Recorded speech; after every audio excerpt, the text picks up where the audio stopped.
is my audience for today's speech.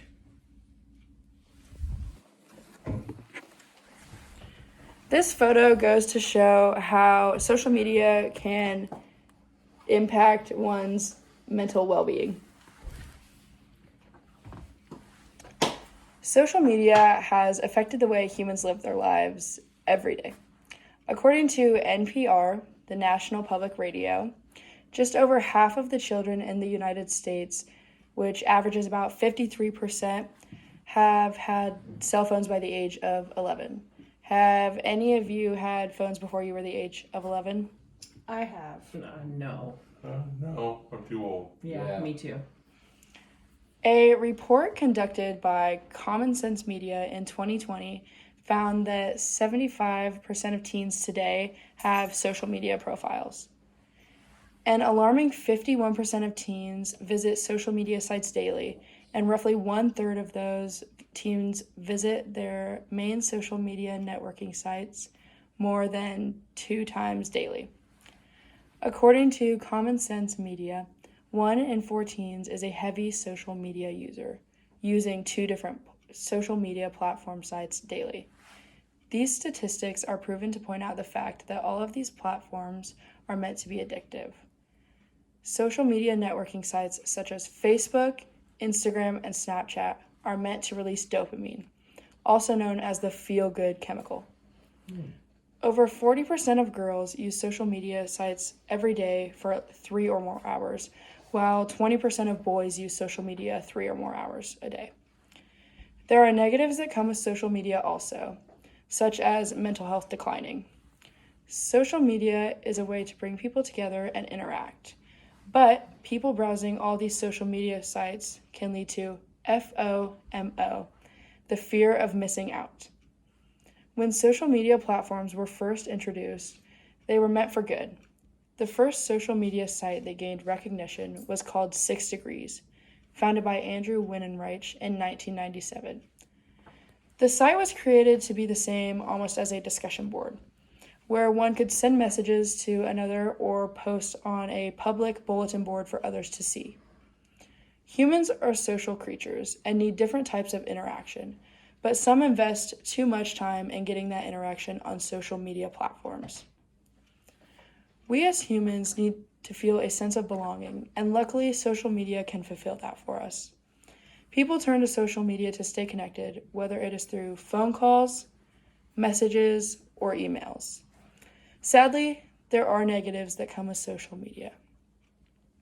People need to feel a sense of belonging and a purpose, and social media can fulfill that, but this can also lead to comparing bodies or lifestyles to others, which leads to anxiety and depression, as stated by Nursing Times. A UCLA Brain Mapping Center study has proven that teens' brains become activated by likes, and most teens were more likely to stop in the middle of a conversation to check their social media platforms. This goes to show how addicting these platforms can be. Social media can be detrimental to physical health just as much as mental health. A 2018 British study found that social media can be linked to loss of sleep in teens. These teens are staying up late on their platforms and not sleeping when they should be. Along with losing sleep, teens compare themselves to others. They want to make themselves look better, so they try to lose weight, which could lead to eating disorders. So many people use filters or Photoshop when uploading pictures of themselves, which promotes inadequacy about someone's life or appearance.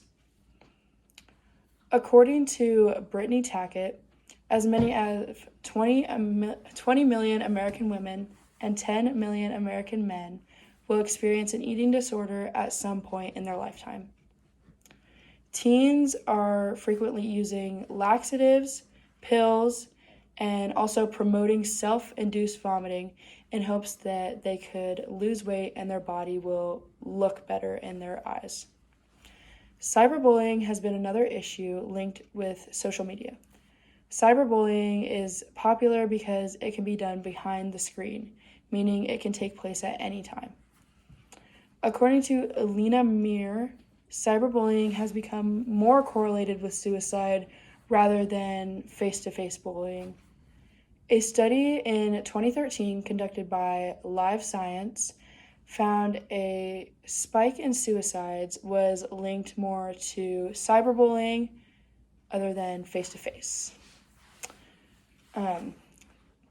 That social media platform that they used the study conducted by was Ask.fm, which was an anonymous site that you could post towards others. This goes to show when something toxic is posted, nothing can be done to stop it. A few more examples that have been talked about frequently are slut-shaming, name-calling, and spreading false rumors. Victims of cyberbullying cannot get away from it the same as face-to-face bullying. These reasonings go to show how negative social media can be for teens, from negative social interactions, declining physical health, and cyberbullying. I would like to thank you all for listening to my speech regarding the negative effects of social media on teenagers. And here is my audience at the end.